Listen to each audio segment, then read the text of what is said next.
En tant que réfugiée Tutsi congolaise, je me sens obligée de mettre en lumière un aspect crucial mais souvent négligé du conflit en RDC. Il ne s'agit pas d'un conflit entre le Rwanda et le Congo, comme les apprentis experts aiment le dire. C'est une crise dévastatrice qui a conduit à la persécution et à l'exode forcé de nombreux Tutsis congolais.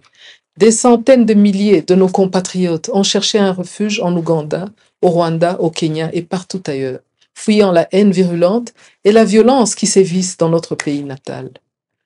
Le gouvernement de la RDC, de manière tragique, est complice de cette persécution. Non seulement il favorise un climat de discours de haine, mais collabore activement avec les FDLR, une force génocidaire responsable d'atrocités abominables au Rwanda. Ce groupe, tristement célèbre pour avoir perpétré le génocide contre les Tutsis au Rwanda, opère désormais au Congo, ciblant les Tutsis qui sont des citoyens congolais. De manière choquante, ces auteurs du génocide ont été accueillis au Congo, où ils ont été autorisés à prendre le contrôle de territoires et à propager leur idéologie génocidaire en toute impunité. Ils sont considérés plus congolais que nous autres autochtones et ont malheureusement plus de droits que nous. Cette alliance contre nature entre le gouvernement de la RDC et les FDLR est au cœur du conflit en RDC. C'est une trahison envers la communauté Tutsi congolaise qui a énormément souffert aux mains d'ennemis à la fois externes et internes.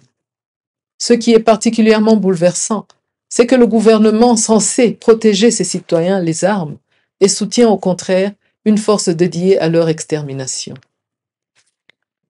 Si nos frères et sœurs ont pris les armes, c'est bel et bien pour nous protéger, nous vulnérables civils, et surtout pour exiger notre retour au pays. Leur détermination vient de cet espoir qu'un jour, nous serons tous considérés au même titre d'égalité que nos autres compatriotes. Ici, je n'ai pas le temps ni le désir de prouver que nous sommes Congolais.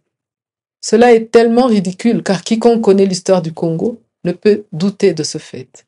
Tant que ces problèmes fondamentaux ne seront pas abordés et que la justice ne sera pas rendue, les Tutsis congolais et les Congolais en général continueront de subir d'indicibles horreurs, leur sort étant éclipsé par le silence assourdissant de la complicité et de l'indifférence de la communauté internationale. Cependant, nous ne resterons pas des réfugiés éternellement, et toute oppression précède la révolution. Ceux qui ne comprennent pas la raison de cette révolution peuvent chanter à longueur de journée que le problème du Congo, c'est le Rwanda. Mais cela n'enlèvera pas le fait que des Congolais justes et bons se sont coalisés pour créer un nouveau Congo, prospère, sans injustice et sans haine. Désormais, ce n'est plus seulement les Tutsis qui veulent le changement, c'est tous les Congolais qui veulent que la RDC soit réellement une république démocratique, sans mascarade électorale et sans corruption et sans haine. Kuvuga ikinyarwanda ntibimbuza kuba umukongomani. Bandeko nanga bakongolais, toza bandeko. Ata tolobaka kinyarwanda toza bakongolais. Unissons-nous pour un Congo prospère et en paix.